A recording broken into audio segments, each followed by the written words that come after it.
Hello students, welcome to magnet brains. मैं रूपाली वर्मा। आज का हमारा वीडियो सीयूटी स्टूडेंट्स के लिए है। सीयूटी का एग्जाम होने वाला है, अर्थात कॉमन यूनिवर्सिटी एंट्रेंस टेस्ट का। तो अब इस एग्जाम को हम लोगों ने पूरा आपका टॉपिक वाइज समझ लिया है। हमारा हिंदी का पोर्शन है, हम सभी कुछ समझ चुके हैं। तो आजकल जो हम आपको करा रहे हैं वो है आपका मॉक टेस्ट, यानी कि प्रैक्टिस पेपर करा रहे हैं। पेपर्स किस रूप में आएंगे, क्या आपके पास लिमिटेड समय रहेगा, कैसे अंक, क्योंकि इसमें नेगेटिव मार्किंग भी है।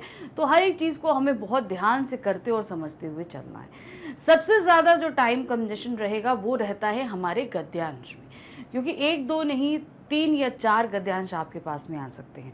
उस कंडीशन में सारे गद्यांश को पढ़ना, उनसे रिलेटेड सभी के उत्तर देना, ये एक सबसे बड़ा चैलेंज है, क्योंकि टाइम कम होगा हमारे पास।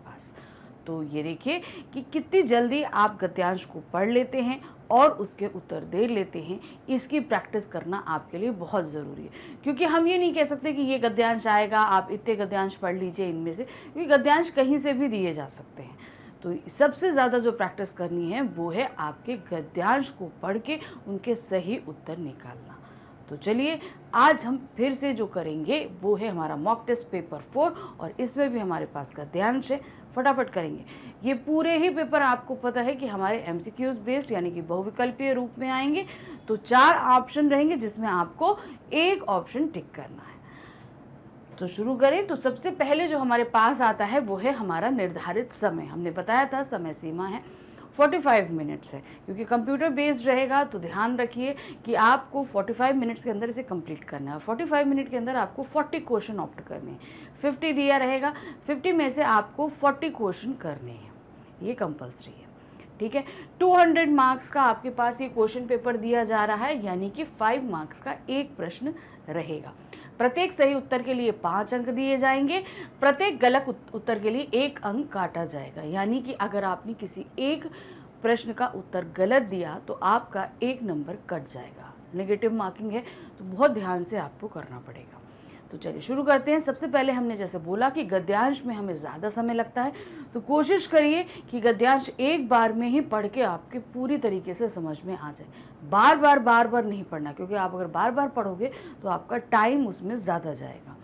क्या है, निम्नलिखित गद्यांश को ध्यानपूर्वक पढ़िए। जो समाज को जीवन दे उसे निर्जीव कैसे माना जा सकता है? जल स्रोत में जीवन माना गया है और समाज ने उसके चारों ओर अपने जीवन को रचा है। जिसके साथ जितना निकट संबंध, जितना स्नेह, मन उसके उतने ही नाम रख लेता है। देश के अलग अलग राज्यों में, भाषाओं में, बोलियों में तालाब के कई नाम हैं। अब जाहिर सी बात है, पानी हम लोग को तालाबों, नदियों से ही मिलता है, तो वो उसके आसपास ही हमारी पूरी दुनिया बसी होती। तो हर जगह तालाब को कुछ न कुछ नाम दिए गए हैं। बोलियों के कोश में, अनेक व्याकरण के ग्रंथों में, पर्यायवाची शब्दों की सूची में तालाब के नामों का एक भरा पूरा परिवार देखने को मिलता है। डिंगल भाषा के व्याकरण का एक ग्रंथ हमीर नाम माला तालाबों के पर्यायवाची नाम तो गिनाता ही है, साथ ही उसके स्वभाव का भी वर्णन करते हुए तालाबों को धर्म स्वभाव कहता है। यानी कि वो हमें बहुत तरह के तालाबों के नाम तो गिना रहा है, लेकिन हर तालाब का अपना एक स्वभाव होता है, अपना एक धर्म होता है। ये भी उसने हमें समझाने की कोशिश करी है। गड़ा हुआ धन सबको मिलता है, लेकिन सबको तालाब से जोड़कर देखने के लिए भी समाज में कुछ मान्यताएं रही हैं। अमावस और पूनो, पूनो मतलब पूर्णिमा, इन 2 दिनों को कारज यानी अच्छे और वह भी सार्वजनिक कामों का दिन माना गया है। यानी कि अमावस और पूर्णिमा के दिन अच्छे दिन माने जाते हैं। इस दिन अच्छे कार्यों को संपन्न करने का दिन माना जाता है। इन 2 दिनों में निजी काम से हटने और सार्वजनिक कामों से जुड़ने का विधान रहा है। यानी कि आप सार्वजनिक तौर पर अच्छे कार्य, पुण्य वाले काम जो होते हैं वो करा जाता है। किसान अमावस और पूनों को अपने खेत में काम नहीं करते। उस समय का उपयोग वे अपने क्षेत्र के तालाब आदि की देखरेख व मरम्मत में लगाते हैं। यानी कि वो अपने खेतों में काम ना करके किसान वो अपने जो एरिया के तालाब होते हैं उनकी मरम्मत, देख रेख, उनकी गहराई, उनके सफाईकरण में, इस चीज़ों में ध्यान वो लोग देते हैं पूर्णिमा के दिनों में। समाज में श्रम ही पूंजी है और उस पूंजी को निजी हित के साथ सार्वजनिक हित में भी लगाते हैं। श्रम के साथ साथ पूंजी का अलग से प्रबंध किया जाता है। इस पूंजी की जरूरत प्रायः ठंड के बाद तालाब में पानी उतर जाने पर पड़ती है, जब गर्मी का मौसम सामने खड़ा होता है, और यही सबसे अच्छा समय है तालाब की किसी भी टूट फूट का ध्यान देने का। तो ठंड के बाद और गर्मी की शुरुआत में जो है तालाब की टूट फूट में काम करने का सबसे अच्छा समय माना जाता है।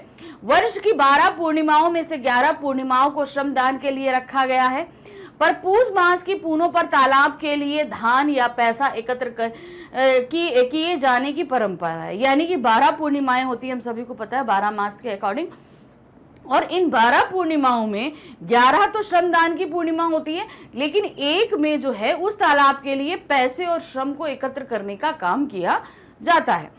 सार्वजनिक तालाबों में तो सबका श्रम और पूंजी लगती ही है, निहायत निजी किस्म के तालाबों में भी सार्वजनिक स्पर्श आवश्यक माना जाता है। भाई तालाब बहुत बड़ा होता है, कुछ लोगों के घर के निजी तालाब भी होते हैं, तो सार्वजनिक तालाबों में तो सभी की जितने श्रम होता है वो लगता ही लगता है।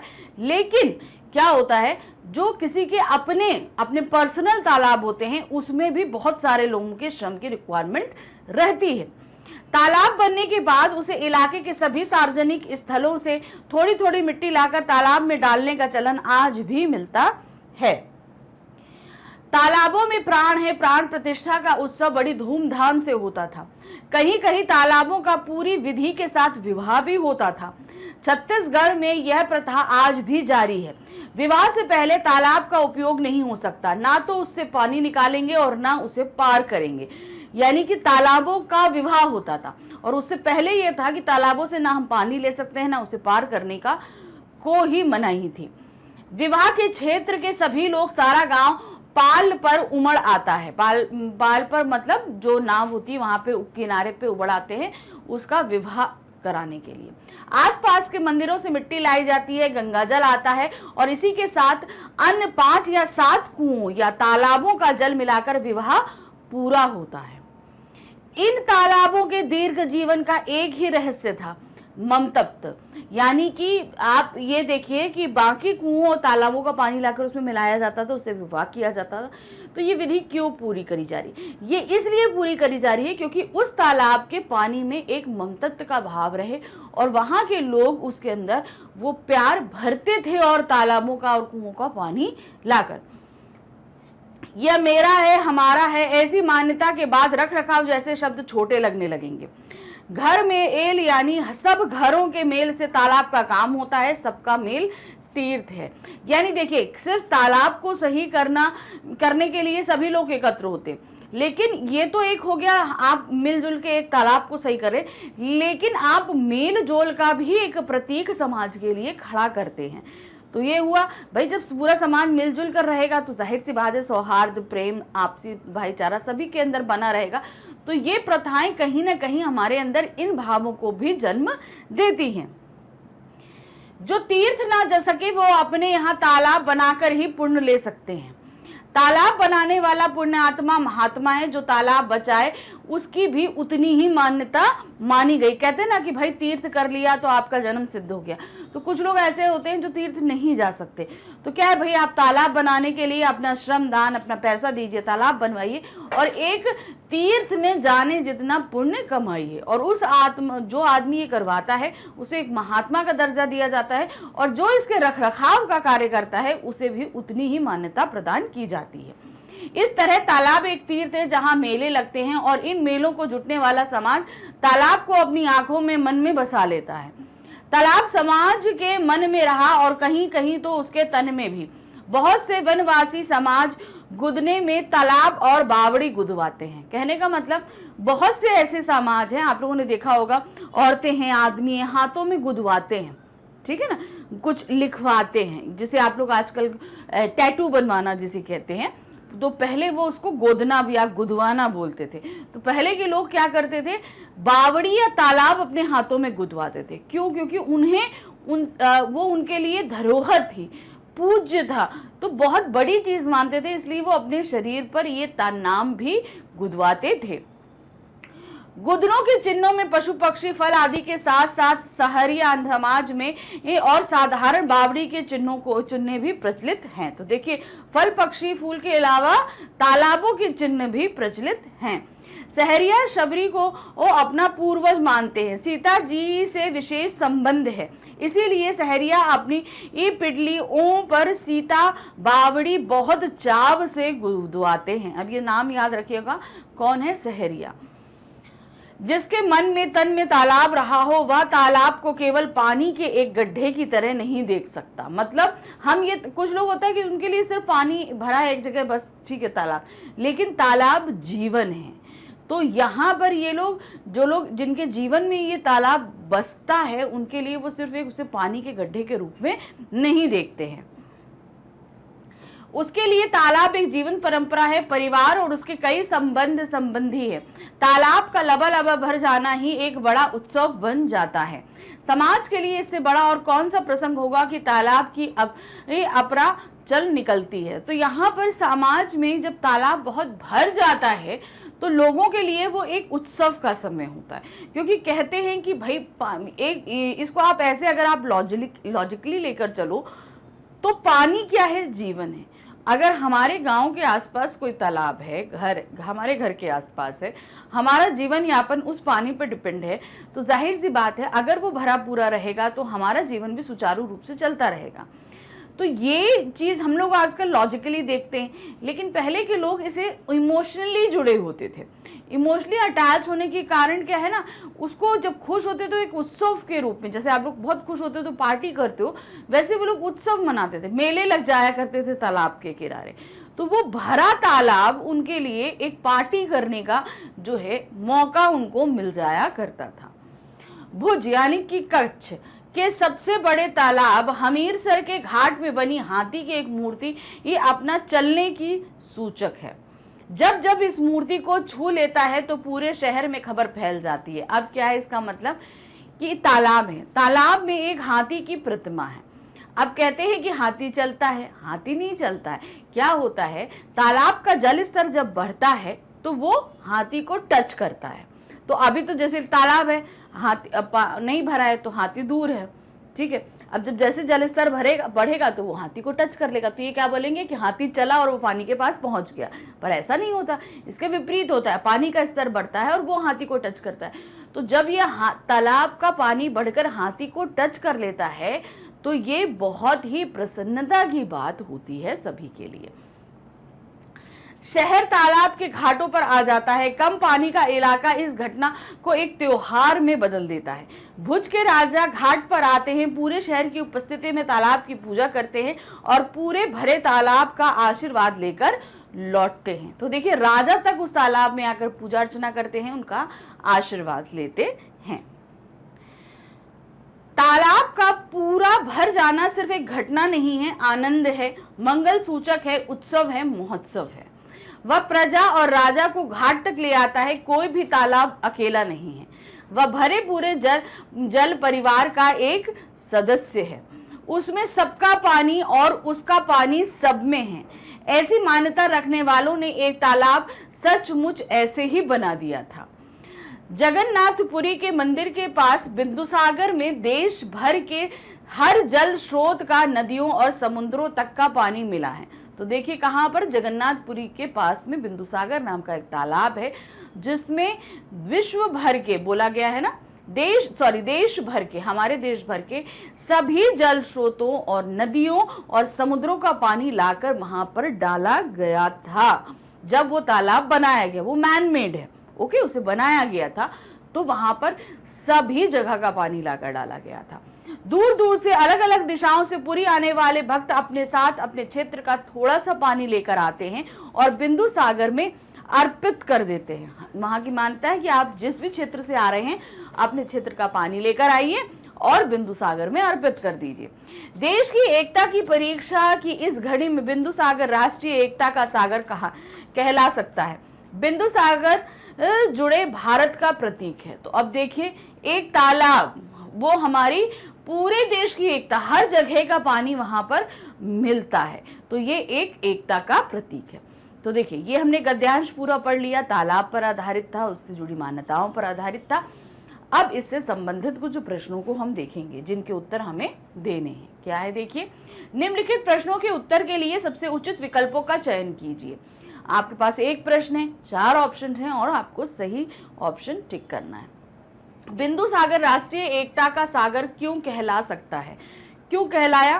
क्योंकि उसमें देश के हर जल स्रोत का पानी मिला हुआ है, क्योंकि पुरी में सभी दिशाओं के दर्शनार्थी आते हैं, क्योंकि पुरी में जगन्नाथ जी का मंदिर है, क्योंकि वहां किसी के आने जाने पर कोई मनाही नहीं है।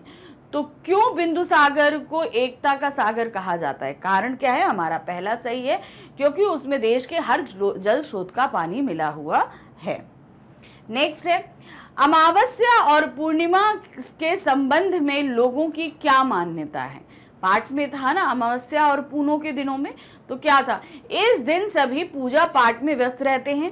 इस दिन लोग अपने निजी कार्यों से हटकर सार्वजनिक कार्यों को महत्व देते हैं। इस दिन लोग अपने सार्वजनिक कार्यों से हटकर निजी कार्यों को महत्व देते हैं।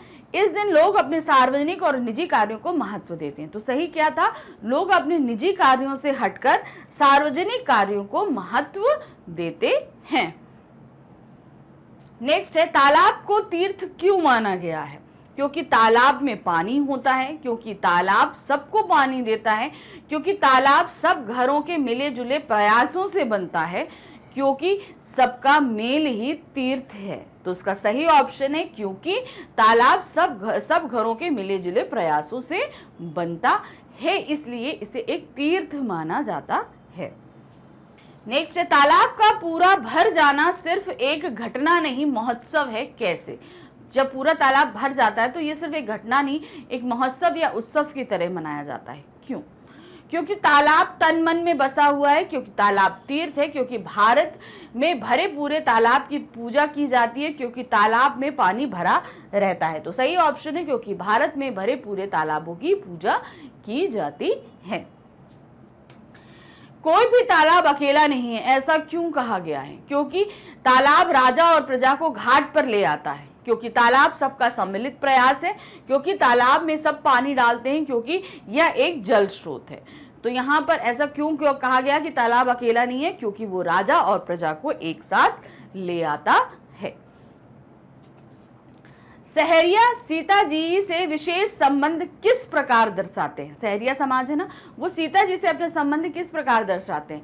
शबरी से लगाव रखते हुए, अपने शरीर पर सीता बावड़ी गुदवाकर, अपने शरीर पर फल फूल गुदवाकर, या सीता जी से संबंध रखते हुए। तो सही ऑप्शन क्या था? वो रखते हैं अपने शरीर पर सीता बावड़ी गुदवाकर। अपने शरीर पर सीता बावड़ी गुदवाते हैं तो इससे सीता जी से अपना एक संबंध प्रकट करते हैं। कौन सी प्रथा छत्तीसगढ़ में आज भी जारी है? कौन सी प्रथा है? उत्सव मनाने की, तालाब का विवाह करने की, तालाब में पानी डालने की, तालाब खुदवाने की। तो सही क्या है? तालाब का विवाह करने की प्रथा आज भी जारी है। पूस मास की पूनों पर क्या किया जाता है? भाई 11 पूर्णिमा जो हैं वो श्रमदान के लिए हैं, लेकिन पूस का मास की पूर्णिमा अलग है। उस दिन क्या किया जाता है?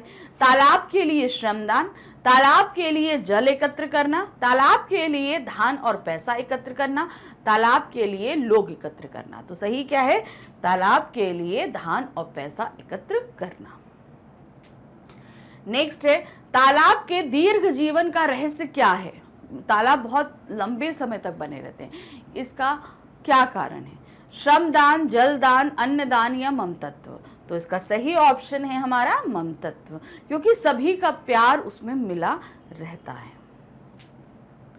तालाबों को धर्म स्वभाव किस ग्रंथ में कहा गया है? किस ग्रंथ में कहा है? हमीर नाम माला, हमीर तालाब माला, हमीर माला नाम, हमीर माला तालाब। तो सही क्या नाम था? वो है हमीर नाम माला ग्रंथ में जो है धर्म स्वभाव कहा गया है तालाब को। तो यहाँ पर हमारे पहले गद्यांश के प्रश्नोत्तर खत्म होते हैं। अब आता है हमारा दूसरा गद्यांश। क्या है? निम्नलिखित गद्यांश को ध्यान पूर्वक पढ़िए। भाषा का एक प्रमुख गुण है सृजनशीलता। हिंदी में सृजनशीलता का अद्भुत गुण है, अद्भुत क्षमता है, जिससे वह निरंतर प्रवाहमान है। हिंदी ही ऐसी भाषा है जिसमें समायोजन की पर्याप्त और जादुई शक्ति है। अन्य भाषाओं और संस्कृतियों के शब्दों को हिंदी जिस अधिकार और सहजता से ग्रहण करती है, उससे हिंदी की संभावनाएं प्रशस्त होती हैं। हिंदी के लचीलेपन ने अनेक भाषाओं के शब्दों को ही नहीं, अनेक सांस्कृतिक तेवरों को भी अपने में समेट लिया है। अब जैसे हम लोग हिंदी में देखते हैं बहुत सारी भाषाओं के शब्द हैं, तो जब हम भाषाओं के शब्दों को लेते हैं तो जाहिर सी बात है उनकी संस्कृतियों को भी अपने साथ समेटते हैं। यही कारण है कि हिंदी सामाजिक संस्कृति और विविध भाषा भाषी और धर्मावलंबियों की प्रमुख पहचान बन गई है। अरबी, फारसी, तुर्की, अंग्रेजी आदि के शब्द हिंदी की शब्द संपदा में ऐसे ही मिल गए हैं जैसे वे जन्म से ही इसी भाषा परिवार के सदस्य थे। यह समाहार उनकी जीवंतता का प्रमाण है। तो देखिए कितनी भाषाएं, हम सभी जानते हैं कि हिंदी भाषा में बहुत सारे शब्दों का है, तो वो हम बोलते समय भी नहीं जानते कि ये दूसरी भाषा का शब्द है। हम पूरा दिन में ना जाने कितनी दूसरी भाषाओं के शब्दों का इस्तेमाल करते हैं जिसका ज्ञान हमें भी नहीं होता। तो ये क्या है, एक सांस्कृतिक प्रेम है ना, विभिन्न संस्कृतियों को हमने भाषा के माध्यम से अपनाया हुआ है। आज हम परहेजी होकर शुद्धतावाद की जड़ मानसिकता में कैद होकर नहीं रह सकते हैं। सूचना क्रांति, तकनीकी विकास, वैज्ञानिक आविष्कारों के दबाव ने हमें सबसे संवाद करने के अवसर दिए हैं। हम देखिए पहले क्या था कि हम अपने आसपास के लोगों से ही कम्युनिकेट कर पाते थे, लेकिन जब से टेक्नोलॉजी बढ़ी क्या हुआ, हमारा कम्युनिकेशन का जो दायरा था वो बढ़ता चला गया। जब हम कम्युनिकेट ज़्यादा करते हैं तो ज़्यादा से बात है कि हम ज़्यादा शब्दों का इस्तेमाल करेंगे और ज़्यादा संस्कृतियों को हम समझेंगे भी। विश्वग्राम की संकल्पना से हिंदी को निरंतर चलना होगा। इसके लिए आवश्यक है आधुनिक प्रयोजनों के अनुरूप विकास और भाषा एवं लिपि से संबंधित यांत्रिक साधनों का विकास। इंटरनेट से लेकर बाजार तक, राजकाज से लेकर शिक्षा और न्याय के मंदिरों तक हिंदी को उपयोगी और कार्यक्षम बनाने के लिए उसका सरल सहज होना आवश्यक है और उसकी ध्वनि, लिपि, शब्द वर्तनी, वाक्य रचना आदि का मानवीकृत होना भी आवश्यक है। तो हिंदी जहां, अब देखिए हिंदी में जहां पर इतनी सारी भाषाओं के शब्द हैं, हम बहुत सारी चीजों को जानने समझने लगे, तो जाहिर सी बात है बहुत से लोगों ने हिंदी को अपनाया भी है। तो अब अगर भाषा कठिन होगी तो लोग अपनाने में डरेंगे। तो हिंदी के शब्द वर्तनियों, लिपियों, इन सभी को हमें सरल रखना है ताकि ज्यादा से ज्यादा लोग इसके करीब आ सके और इसका प्रचार प्रसार हो सके। तो ये हमारा दूसरा गद्यांश हो गया। अब इस पे आधारित प्रश्न देखते हैं। निम्नलिखित प्रश्नों के उत्तर के लिए सबसे उचित विकल्पों का चयन कीजिए। क्या है, सृजनशीलता का हिंदी पर क्या प्रभाव पड़ा है? वह निरंतर प्रभावमान हो गई है, वह सीमित मानसिकता वाली हो गई है, उसमें रूढ़िवादिता भर गई है, वह संकुचित हो गई है। तो सही क्या है, वह निरंतर प्रभावमान हो गई है, मतलब अब वो उसमें फ्रीक्वेंटली ज्यादा हो गई है, लोगों तक उसने ज्यादा प्रचार प्रसार कर लिया है। अब आते हैं, अन्य भाषाओं के शब्दों को सहजता से ग्रहण करने का क्या परिणाम निकला है? जब अन्य भाषाओं के शब्दों को हमने सहजता से ग्रहण किया तो इसका परिणाम क्या निकला है? हिंदी अपने सांस्कृतिक रूप में आ गई है, हिंदी की संभावनाएं प्रशस्त हो गई हैं, हिंदी तटस्थ हो गई है, अन्य भाषाएं तुच्छ होती गई हैं। तो क्या हुआ, अन्य भाषाओं के शब्द मिलने से हिंदी की संभावनाएं प्रशस्त हो गई हैं, यानी इसमें बहुत ज्यादा जो है लोगों को स्कोप दिखने लगा है। अन्य भाषाओं के शब्दों को अपने में समेट लेने से हिंदी की कौन सी विशेषता प्रकट होती है, या और भाषाओं के शब्द जो हिंदी ने समेटे उसमें क्या चीज प्रकट हो रही है? हिंदी का लचीलापन, दूसरी भाषाओं को महत्व देना, संवेदना युक्त होना या विस्तृत होना। तो सही इसका ऑप्शन होगा हमारा हिंदी का लचीलापन। मतलब हिंदी में इतनी फ्लेक्सिबिलिटी है कि वो और भाषाओं को जब एक्सेप्ट करती है तो वो अपने जैसा ही बना लेती है। तो मतलब उसमें जैसे होता है ना, माहौल समय के हिसाब से अपने आप को ढालो, वो हिंदी के अंदर लचीलापन है। हिंदी भाषा की शुद्धतावादी कहा गया है, हिंदी भाषा को शुद्धतावादी कहा गया है क्योंकि हिंदी पवित्र भाषा है, क्योंकि इसमें गैर हिंदी भाषी शब्दों का समावेश हुआ है, क्योंकि हिंदी की बोलियों के शब्दों का भी उसमें समावेश किया हुआ है। उसके सांस्कृतिक स्वरूप की वजह से। तो अब हिंदी को शुद्धतावादी क्यों कहा गया है? क्योंकि इसमें गैर हिंदी भाषी शब्दों का समावेश हुआ है। नेक्स्ट है, अनेक भाषाओं के शब्दों का हिंदी में समाहार क्या दर्शाता है? बहुत सारी भाषाओं के शब्द जो हैं वो हिंदी में सम्मिलित हुए हैं। क्या दर्शाता है? उसकी जीवंतता, उसकी अमरता, उसकी नश्वरता या उसकी ये विश्वसनीयता। तो सही इसका ऑप्शन है वो है उसकी जीवंतता। मतलब ये भाषा अभी भी जीवित है। क्यों? क्योंकि ये बाहर से शब्दों को अभी भी सोख कर रही है। भाषा एवं लिपि से संबंधित यांत्रिक साधनों के विकास से क्या होता है? भाषा एवं लिपि से संबंधित जो संबंधित यांत्रिक साधन होते हैं उसके विकास से क्या होता है? विश्वग्राम की संकल्पना साकार होती है, हिंदी की उन्नति की परिकल्पना साकार होती है, मनुष्य यांत्रिक बन जाएगा, साधनों की उन्नति होगी। तो सही ऑप्शन इसमें क्या होगा? इसका सही ऑप्शन है विश्वग्राम की संकल्पना साकार होगी। नेक्स्ट है, हिंदी का सरल सहज होना क्यों आवश्यक है? क्यों उसका सरल और सहज होना जरूरी है? ताकि वह हर क्षेत्र में उपयोगी बन जाए, ताकि उसमें अन्य भाषाओं के शब्द मिल जाएं, ताकि वह सबके लिए आवश्यक हो, ताकि उसे सब जान जाएं। तो इसका सही ऑप्शन है उसका सहज होना, ताकि वह हर क्षेत्र में उपयोगी बन जाए। सिर्फ ये नहीं कि हम बोलचाल की भाषा तक ही हिंदी को सीमित रखें, हम चाहते हैं कि हम और माध्यमों में भी हिंदी को इस्तेमाल करें, इसलिए उसका सरल सहज होना जरूरी है। आज हम किस प्रकार की जड़ मानसिकता में कैद होकर नहीं रह सकते? कैसी जड़ मानसिकता? शुद्धतावादी मानसिकता, शुद्धतावादी की मानसिकता की विकास की तकनीक की।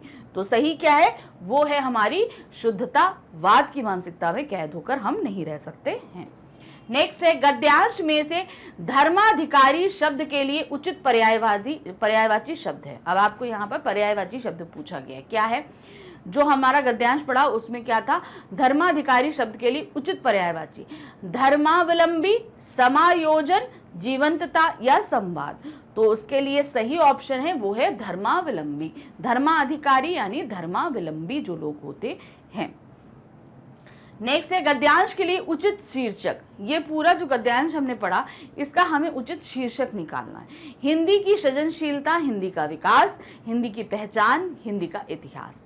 तो इसका सही जो रहेगा वो है हिंदी की सृजनशीलता, कि कितना वो अपने अंदर सृजन कर लेती है, चीजों को एक्सेप्ट कर दी है और आज भी कर रही है। तो यहाँ पर हमारा ये दूसरा गद्यांश खत्म हो गया। अब देखिए हमने 2 गद्यांश पढ़े हैं, बहुत ही डिटेलिंग, फटाफट एक ही बार में हमने पूरे गद्यांश को समझने की कोशिश करी। इसी तरह हम तीसरा गद्यांश भी जो हमारे सामने आ रहा है उसे भी एक ही बार में पढ़ेंगे और फटाफट समझ लेंगे। तो तीसरा गद्यांश हमारा क्या है? निम्नलिखित गद्यांश को ध्यानपूर्वक पढ़िए। जैसे अभी तक हमने दोनों गद्यांश ध्यानपूर्वक पढ़े हैं, एक ही बार में समझा है, उसी तरह इसको भी हम ध्यान से पढ़ेंगे और एक ही बार में समझ लेंगे। क्या है? भारत प्राचीनतम संस्कृति का देश है। यहाँ दान पुण्य को जीवन मुक्ति का अनिवार्य अंग माना गया है। जब दान देने को धार्मिक कृत्य मान लिया गया तो निश्चित तौर पर दान देने वाले ही होंगे। हमारे समाज में भिक्षावृत्ति की जिम्मेदारी समाज के धर्मात्मा, दयालु व सज्जन लोगों की है। भारतीय समाज में दान लेना और दान देना दोनों धर्म के अंग माने गए हैं। कुछ भिखारी खानदानी होते हैं क्योंकि पुश्तों से उनके पूर्वज धर्म स्थानों पर अपना अड्डा जमाए हुए हैं। कुछ भिखारी अंतर्राष्ट्रीय स्तर के हैं जो देश में छोटी सी विपत्ति आ जाने पर भी भीख का कटोरा लेकर भ्रमण के लिए निकल जाते हैं। इसके अलावा अनेक श्रेणी के और भी भिखारी होते हैं। कुछ भिखारी परिस्थिति से बनते हैं तो कुछ बना दिए जाते हैं। कुछ शौकिया भी इस व्यवसाय में आ गए हैं। जन्मजात भिखारी अपने स्थान निश्चित रखते हैं। कुछ भिखारी अपनी आमदनी वाली जगह दूसरे भिखारी को किराए पर दे देते हैं। आधुनिकता के कारण अनेक वृद्ध मजबूरी वश भिखारी बनते हैं। गरीबी के कारण बेसहारा लोग भीख मांगने लगते हैं। काम ना मिलना भी भिक्षा व्यक्ति को जन्म देता है। कुछ अपराधी बच्चों को उठा ले जाते हैं तथा उनसे भीख मंगवाते हैं। तो देखिए भिखारी कितने कितने तरीके से होते हैं, कैसे कैसे बनते हैं ये चीजें। वे इतने हैवान होते हैं कि भीख मांगने के लिए बच्चों का अंग भंग भी कर देते हैं। मतलब बच्चों का कोई अंग काट देते हैं, जैसे आंखें फोड़ दी या हाथ काट दिया या पैर काट दिया, जिससे लोगों को उन पर दया आए और लोग उन्हें पैसे दे। भारत में भिक्षा का इतिहास बहुत पुराना है। देवराज इंद्र व विष्णु श्रेष्ठ भिक्षुकों में से थे। इंद्र ने कर्ण से अर्जुन की रक्षा के लिए उनके कवच कुंडल की भीख में मांग लिया। विष्णु ने वामन अवतार लेकर भीख मांगी। आपको पता है विष्णु जी ने वामन अवतार लिया था। धर्मशास्त्रों ने दान की महिमा का बढ़ा चढ़ा कर वर्णन किया, जिसके कारण भिक्षावृत्ति को भी धार्मिक मान्यता मिल गई। पूजा स्थल, तीर्थ, रेलवे स्टेशन, बस स्टैंड, गली मोहल्ले आदि हर जगह भिखारी दिखाई देते हैं। इस कार्य में हर आयु का व्यक्ति शामिल है। आप देखेंगे जवान होगा, वृद्ध होगा, बच्चा होगा, स्त्री होगी, वृद्ध स्त्री होगी, सभी कोई इसमें शामिल रहता है। साल 2 साल के दुधमुहे बच्चे से लेकर 80-90 वर्ष के बूढ़े तक को भीख मांगते देखा जा सकता है। भीख मांगना भी एक कला है जो अभ्यास या सूक्ष्म निरीक्षण से सीखी जा सकती है। अपराधी बाकायदा इस काम की ट्रेनिंग देते हैं। भीख रो कर, गा कर, आंखें दिखाकर या हंसकर भी मांगी जाती है। भीख मांगने के लिए इतना आवश्यक है कि दाता के मन में करुणा जगे। अपंगता, कुरूपता, अशक्तता, वृद्धावस्था आदि देखकर दाता करुणामय होकर परंपरा निर्वाह कर पुण्य प्राप्त करता है। तो मतलब आप भीख मांग रहे हो, आपके मांगने के तरीके में इतना ज्यादा पावर होना चाहिए कि सामने वाले के मन में जो है करुणा का भाव उत्पन्न हो और वो आपको भीख दे दे। तो ये हमारा तीसरा गद्यांश था। अब इस पे आधारित प्रश्न आते हैं।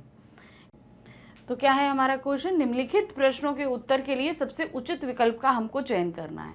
तो जितने भी आपके पास प्रश्न आएंगे सबके पास 4 ऑप्शन रहेंगे और बहुत ध्यान से आप उनको देखेंगे। प्रश्न संख्या पहला इस गद्यांश का, यानी कि इस क्वेश्चन पे हमारे टेस्ट पेपर का 21वां क्वेश्चन है। गद्यांश का मूल भाव क्या है? भिखारी और भिक्षावृत्ति, अपंगता और भिखारी, वृद्धावस्था अपंगता, वृद्धावस्था अपंगता। तो सही इसका ऑप्शन जो है वो है भिखारी और भिक्षावृत्ति। नेक्स्ट आते हैं, भिक्षावृत्ति को धार्मिक मान्यता मिलने का क्या कारण रहा है? जो हमारी भिक्षावृत्ति है उसको धार्मिक जो है वो बहुत ज्यादा प्राप्त है। कारण क्या है? धर्मशास्त्रों में दान की महिमा को बढ़ा चढ़ाकर वर्णन करना, भिक्षावृत्ति का भारतीय संस्कृति का अभिन्न अंग ना होना, बेरोजगार होने की वजह से भीख मांगना, मजबूरी वश भीख मांगना। तो इसका सही ऑप्शन है हमारे धर्मशास्त्रों में दान की महिमा को बढ़ा चढ़ाकर वर्णन करना। भीख मांगने को एक कला कहा गया है। क्यों इसे एक कला कहा गया है? क्योंकि यह अभ्यास और सूक्ष्म निरीक्षण से सीखी जाती है, क्योंकि यह लोगों को दुखी कर देती है, क्योंकि इसमें भिक्षावृत्ति को बढ़ावा मिलता है, क्योंकि इससे भिखारी प्रसन्न हो जाते हैं। तो इसका सही ऑप्शन है क्योंकि यह अभ्यास और सूक्ष्म निरीक्षण से सीखी जाती है, इसलिए इसे एक कला का दर्जा प्राप्त है। समाज में भिक्षावृत्ति बढ़ाने में हमारी कौन सी मान्यता सहायक है? मतलब समाज में जो भिक्षावृत्ति बढ़ रही है, क्या चीज है जो हमारी, कौन सी ऐसी चीज है जो उसको बढ़ावा दे रही है? सामाजिक, आर्थिक, धार्मिक या भौगोलिक? कौन सी मान्यता है इसमें?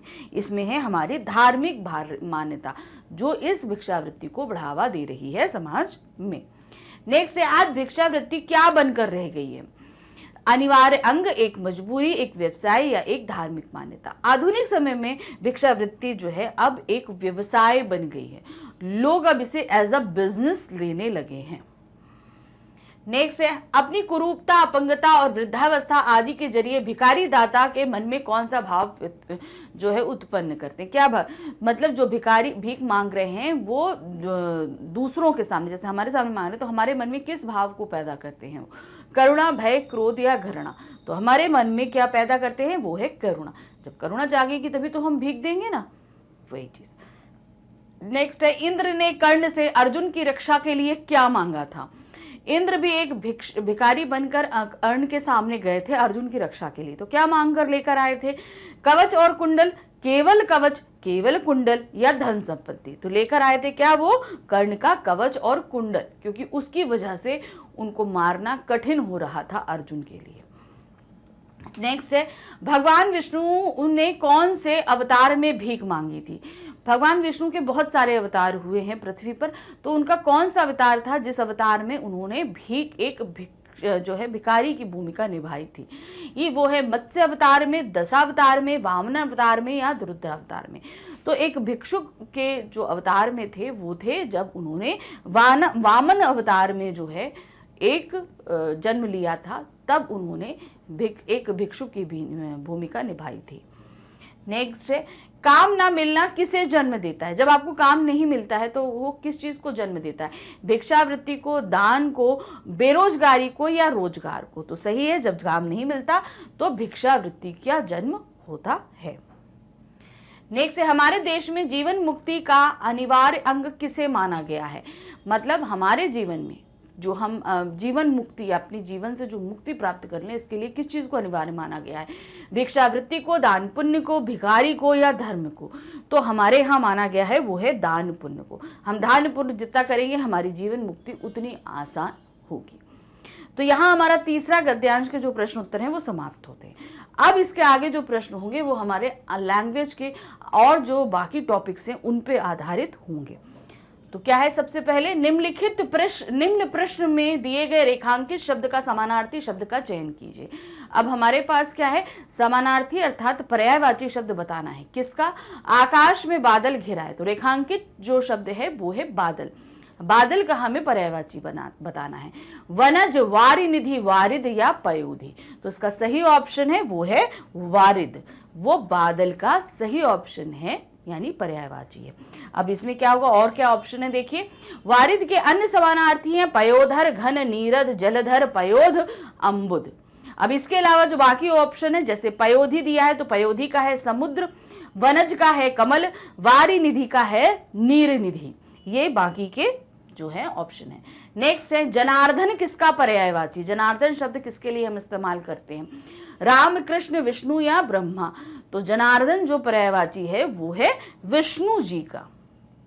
और क्या ऑप्शन है उनके दिए गए विकल्पों में? जनार्दन विष्णु का पर्यायवाची है। जनार्दन के अन्य अर्थ हैं नारायण, कमलकांत, उपेंद्र, मुकुंद, सचिपति। ये विष्णु जी के और पर्यायवाची दिए गए हैं। इसके अलावा राम जी के लिए अन्य शब्दों में हम कृष्ण के लिए मोहन, राम के लिए रघुपति, राघव, ब्रह्मा के लिए प्रजापति और विधाता जैसे पर्यायवाचियों का इस्तेमाल करते हैं।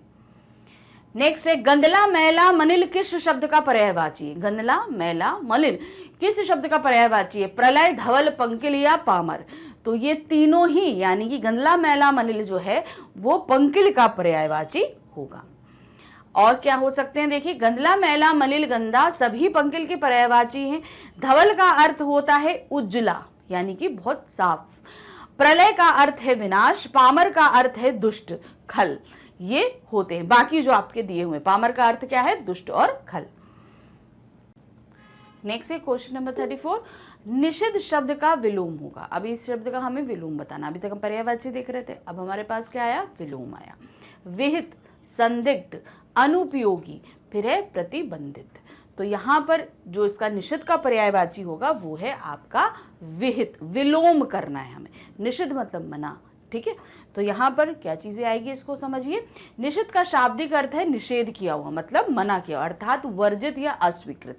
जहां पर आपको कोई चीज मना की जाए कि ऐसा नहीं करना है। इसका विलोम है विहित या आदृष्ट, अर्थात आदेश किया हुआ, यानी कि जहां पर कोई एक तरफ से हमने मना कर दिया, दूसरी तरफ का विलोम क्या होगा? विहित मतलब हम आपको आदेश कर रहे हैं कि आप ये काम करिए। नेक्स्ट आते, कौन सा शब्द ऐहिक का विलोम है? ऐहिक का विलोम भौतिक, सांसारिक, पारलौकिक या अहलौकिक? तो इसका सही जो ऑप्शन है वो है आपका पारलौकिक। तो ऐहिक का जो मतलब होता है वो क्या होता है? ऐहिक शब्द का विलोम है पारलौकिक। ऐहिक का अर्थ है सांसारिक, यानी कि इसी संसार में। भौतिक तथा पारलौकिक का अर्थ है परलोक संबंधी या अभौतिक, यानी कि दूसरे लोक का होगा। अब नेक्स्ट, नीचे दिए गए वाक्यों को पढ़कर सही उत्तर का चयन करना है। अब हमारे पास दो वक्तव्य दिए गए हैं, इसमें से हमें देखना है कौन सा सही है कौन सा गलत है। गोदान प्रेमचंद द्वारा लिखित उपन्यास है, ये एकदम सही है। फिर दूसरा है ये 1936 में प्रकाशित हुआ। अब इसके प्रकाशन का डेट सही है कि नहीं है, इस चीज पे भाई गोदान प्रेमचंद द्वारा लिखित है, ये हम सभी अच्छे से जानते हैं। तो इसका जो सही ऑप्शन है वो है हमारा, दोनों विकल्प सही हैं। गोदान हमारा 1936 में ही प्रकाशित हुआ था। नेक्स्ट आते हैं, नीचे दिए गए वाक्यांश को हमें फिर से पढ़ना है। फिर दो वाक्यांश है, दोनों में से हमें देखना है। चिंतामणि के लेखक आचार्य रामचंद्र शुक्ल हैं। फिर दूसरा है, इनको निबंध सम्राट के नाम से जाना जाता है। तो ये जो सही है वो है आपका, दोनों विकल्प सही हैं। यानी कि चिंतामणि जो है वो आचार्य रामचंद्र शुक्ल जी ने ही लिखा है और इन्हें यानी रामचंद्र शुक्ल को एक निबंध सम्राट के रूप में जाना जाता है। फिर हमारे पास में 2 वक्तव्य क्या है, नीचे दिए गए वाक्यों को पढ़कर सही उत्तर का हमें चयन करना है। प्रसार शब्द का अर्थ है सूचनाओं को छिपाना, संचालन प्रसार का पर्यायवाची है। तो यहाँ पर जो हमें लग रहा है वो है हमारा सेकंड ऑप्शन सही है, लेकिन फर्स्ट जो है वो गलत है। ये देखिए विकल्प 2 सत्य है लेकिन विकल्प 1 असत्य है। प्रसार का अर्थ होता है सूचनाओं को फैलाना, ना कि छिपाना, और संचालन प्रसार का पर्यायवाची ही है, सही है। प्रसार शब्द का अर्थ है सूचना का प्रसार करना, अतः 1 असत्य है। हालांकि यह लिए गए सच है कि 2 संचालन प्रसार का पर्यायवाची, इसलिए खा सही होगा हमारा। नेक्स्ट आते हैं निम्नलिखित सूची 1 से शब्दों को सूची 2 में उनके अर्थ के साथ सुमेलित करना है। अब हमें यहाँ पे अर्थ देखने, 2 सूचियां दी गई हैं। पहला यहाँ पे आप देखेंगे नेकी, पथिक, भवरा, मनीषी। अब नेकी का अगर हम देखें तो नेकी का हमारा कहाँ आ रहा है, उपकार, तो हमारा ए का जो है वो क्या हो जाएगा, 4th। फिर उसके बाद आते हैं पथिक, पथिक का मतलब बटोही, यानी कि बी का हमारा हो जाएगा 3rd। फिर उसके आते हैं भवरा, भवरा मतलब मधुप, तो सी का हमारा 2nd हो गया। डी मनीषी मतलब विद्वान, तो डी का हमारा हो गया 1। अब इसको हम चेक कर लेते हैं, ये देखते हैं। ओके, तो ए का हमारा 4 है, बी का 3 है, सी का 2 है और डी का 1। एकदम सही, गा हमारा एकदम सही आ रहा है। चलिए नेक्स्ट आते हैं। फिर हमारे पास एक सूची दी गई है, इसे फिर सुमेलित करना है। समीक्षा, हिमांशु, हिमालय, क्षणभंगुर। तो अब यहाँ समीक्षा, समीक्षा का मतलब हुआ आलोचना, तो हमारा ए का जो है वो है 2nd होगा। हिमांशु, हिमांशु किसके लिए इस्तेमाल करते हैं हम, चंद्रमा के लिए, तो बी का हमारा 1 होगा। हिमालय, हिमालय मतलब शैलेंद्र, यहाँ पर 4 आएगा। डी क्षणभंगुर मतलब अस्थिर, यानी कि डी का हमारा 3 होगा। अब इसमें अगर हम देखें ए का 2, तो ए का 2 यानी कि हमारा का वाला सही जा रहा है, बी 1, सी 4 एंड डी 3, तो का होना चाहिए सही ऑप्शन। ये देखिए का हमारा एकदम सही आ रहा है। ओके, नेक्स्ट आते हैं। अब क्या है, दिए गए वाक्य के में उपयुक्त शब्द का चयन करके रिक्त स्थान की पूर्ति करनी है। अब हमें यहाँ पर शब्द को सही देना है। क्या आपके माता पिता ने यात्रा की अनुमति, अब अनुमति में डैश है, दे दी है, दे दिया है, दे सकी है या दे दिए हैं, तो क्या होगा, इसके लिए सही जो होगा हमें लग रहा है वो है आपका ऑप्शन नंबर 1, दे दी है। क्या आपके माता पिता ने यात्रा की अनुमति दे दी है, ये हमारा सही ऑप्शन होगा। ये देखिए उपरोक्त वाक्य के रिक्त स्थान हेतु सर्वाधिक उचित शब्द दे दी है होगा। सही वाक्य क्या आपके माता पिता ने यात्रा के लिए अनुमति दे दी है। नेक्स्ट आते हैं, दिए गए वाक्य में उपयुक्त शब्द का चयन कर रिक्त स्थान की पूर्ति कीजिए। बस ने उस महिला को गिरा दिया, डैश रोजी रोटी कमाने के लिए बहुत परिश्रम करती है। तो अब यहाँ डैश में क्या है, जिसने रोजी रोटी कमाने का परिश्रम किया, जिसे, जहां या जो। तो अगर यहाँ सही ऑप्शन आएगा वो आएगा हमारा जो। बस ने उस महिला को गिरा दिया जो रोजी रोटी कमाने के लिए बहुत परिश्रम करती है। ये देखिए सही ऑप्शन है इसका हमारा। उपयुक्त वाक्य में रिक्त स्थान हेतु सर्वाधिक उचित शब्द जो होगा। बस ने उस महिला को गिरा दिया जो रोजी रोटी कमाने के लिए बहुत परिश्रम करती है। नेक्स्ट है आपके पास, निम्नलिखित 6 वाक्यांशों में से प्रथम व अंतिम निश्चित है, शेष को उचित क्रम में व्यवस्थित करना है। मतलब हमारे पास यहाँ पर 6 ऑप्शन दिए गए हैं जिसमें पहला और आखिरी हमारा डिसाइडेड है। अब हमें नीचे बाकी के बीच के 4 को अरेंज करना है। कैसे करेंगे देखिए, पहले उसको हम ठीक से पढ़ेंगे। भारतीय का कहीं अधिक विद्वानों, बुद्धिमानों तथा साधु संतों, धनवानों, सत्ताधारियों की अपेक्षा आदर सत्कार करते हैं। अब इसे हमें एक सही वाक्य में बदलना है। तो हम देखेंगे भारतीय धनवानों और सत्ताधारियों की अपेक्षा, तो अब यहां पर पहला हमारा क्या आया, ला आया, फिर उसके बाद वह आया, की अपेक्षा विद्वानों, बुद्धिमानों तथा साधु संतों का कहीं अधिक आदर सत्कार करते हैं। तो अब इसका वाक्य क्या बन रहा है, भारतीय धनवानों और सत्ताधारियों की अपेक्षा विद्वानों, बुद्धिमानों तथा साधु संतों का कहीं अधिक आदर सत्कार करते हैं। तो ये हमारा क्या था, हमने इस सीक्वेंस में इसको अरेंज किया है। देखते हैं सही है कि नहीं। क्या है, ला वा रा या, तो हमारा ये गा वाला एकदम सही आ रहा है। देखें ये सही ऑप्शन है, बिल्कुल सही है हमारा। ठीक, चलिए नेक्स्ट आते हैं। फिर से हमारे पास में वैसे दिया है 6 ऑप्शन है, जिसमें पहला और आखिरी हमारा डिसाइडेड यही रहेगा, बीच के हमें अरेंज करने हैं। तो क्या है, स्वतंत्र भारत का, क्योंकि आज जो विद्यार्थी हैं वे कल उन्नति और उनका उत्थान इन्हीं पर, संपूर्ण दायित्व तो आज विद्यार्थियों पर है, स्वतंत्र भारत के नागरिक होंगे तथा भारत की निर्भर करता है। तो ये 6 ऑप्शन दिए, 6 में पहला हमारा डिसाइडेड है रहेगा स्वतंत्र भारत का, आखिरी है निर्भर करता है। अब बीच के हमें अरेंज करने हैं। क्या है, स्वतंत्र भारत का, फिर आएगा संपूर्ण दायित्व आज विद्यार्थियों पर है। तो हमारा पहला यहां पर आ गया विद्यार्थियों पर है, क्योंकि आज जो विद्यार्थी हैं वे कल स्वतंत्र भारत के नागरिक होंगे तथा भारत की उन्नति और उसका उत्थान इन्हीं पर निर्भर करता है। तो ये उसके बाद क्या है, रा। ओके, तो हमारा जो सही ऑप्शन निकल रहा है वो है ला या व रा।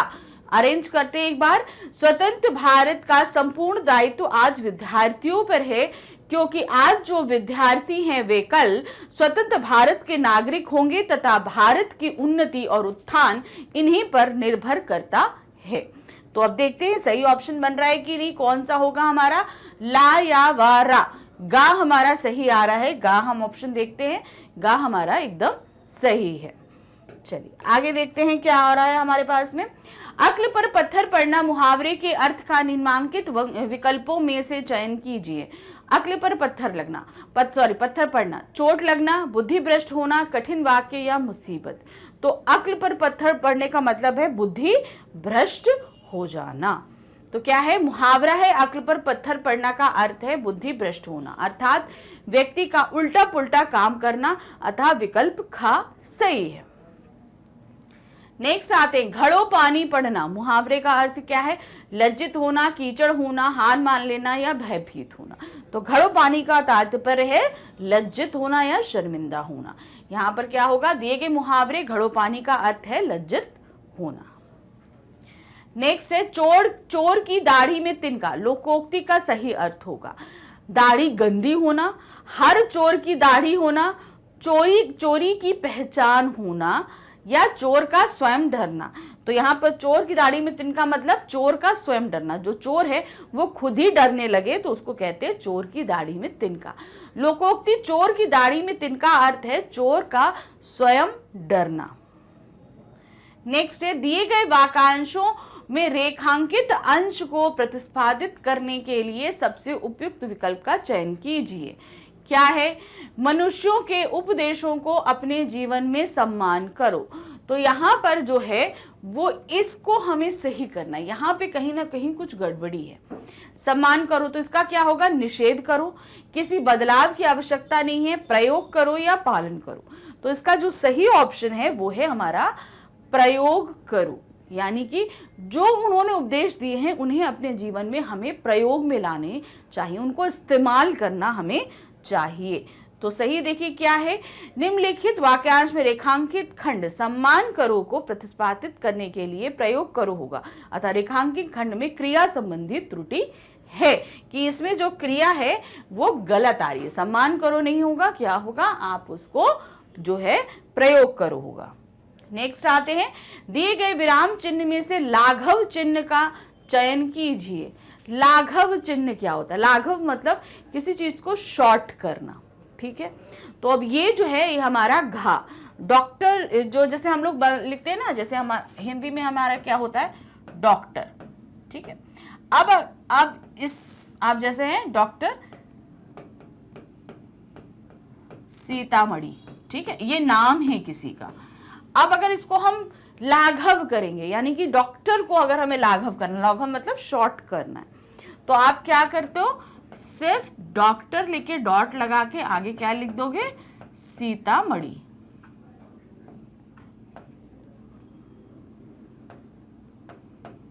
ठीक है, सीमामढ़ी हो गया, डॉक्टर सीमामढ़ी हो गया।